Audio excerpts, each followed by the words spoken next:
We begin with new testimony from one of Governor Andrew Cuomo's accusers. The former assistant who filed a criminal complaint against the governor says he needs to be held accountable. This as the Assembly Judicial Committee discusses Cuomo's potential impeachment. CBS 2 political reporter Marsha Kramer is here with the very latest on all of this. Marsha. Got to take a big breath here today. Well, in New York political circles, the question is simple and straightforward.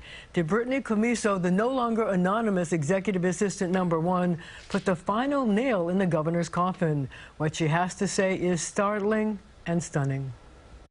I know the truth. He knows the truth. I know what happened, and so does he.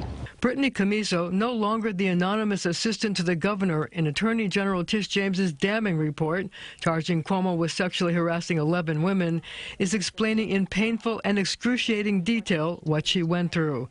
In an exclusive interview with CBS This Morning's Jericka Duncan, she said there were hugs and kisses, but then came the groping, the first time on New Year's Eve, December 31st, 2019, at the governor's mansion, where she went to help him work on his State of the State speech. He asked her to take a selfie. I then felt, while taking the selfie, his hand go down my back onto my butt, and he started rubbing it.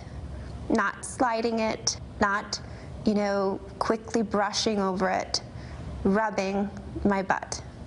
And did you ask him, what are you doing? Well, this was while I was taking the selfie. I became so nervous that my hands were clearly shaking, and a lot of the photos that I was snapping were completely blurry. Commisso, who has filed a criminal complaint against the governor with the Albany County Sheriff, says there was a second groping incident in November 2020. It was in probably the most sexually aggressive manner than any of the other hugs that he had given me.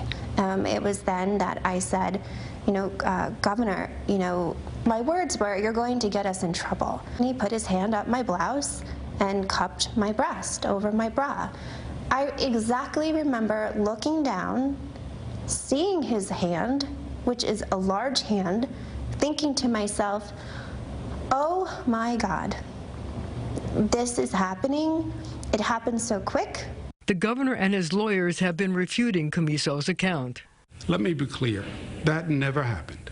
Meanwhile, the governor was dealt another blow when his longtime alter ego and staunchest defender, Secretary to the Governor Melissa DeRosa, suddenly quit. DeRosa, mentioned in the Attorney General's report almost as much as her boss, said, quote, personally, the past 2 years have been emotionally and mentally trying. The AG's report identified DeRosa as one of the people who helped create a hostile work environment and spearheaded a campaign to question the credibility of Cuomo's first accuser, Lindsey Boylan. And in Albany, members of the Assembly Judicial Committee met to begin considering articles of impeachment. Most of the meeting was in executive session, but it was clear members were rocked by the Attorney General's report. The findings, the content of the report are deeply disturbing. Well, lawmakers have given Cuomo until Friday to submit a defense. A source close to Cuomo told me he is still trying to find a way to avoid impeachment, hoping to cut a deal if he can find enough friendly lawmakers. Meanwhile, 2 people who tried to help Cuomo may be in trouble. The Human Rights Campaign has hired lawyers to investigate the actions of its current head, Alfonso David, Cuomo's former counsel. And Roberta Kaplan, chair of Time's Up and its Legal Defense Fund, has resigned over her ties to the case. Mary? And Marsha, what do you expect to be the timeline for the Assembly Judicial Committee? Well, I've spoken to the chairman, and he says his hope is to have articles of impeachment by the end of the month. Right, we'll be watching for that. Marsha, thank you so much. And stay with CBS 2 News for the latest on the Cuomo investigation and his future in office. You can read the Attorney General's full report on our website, cbsnewyork.com.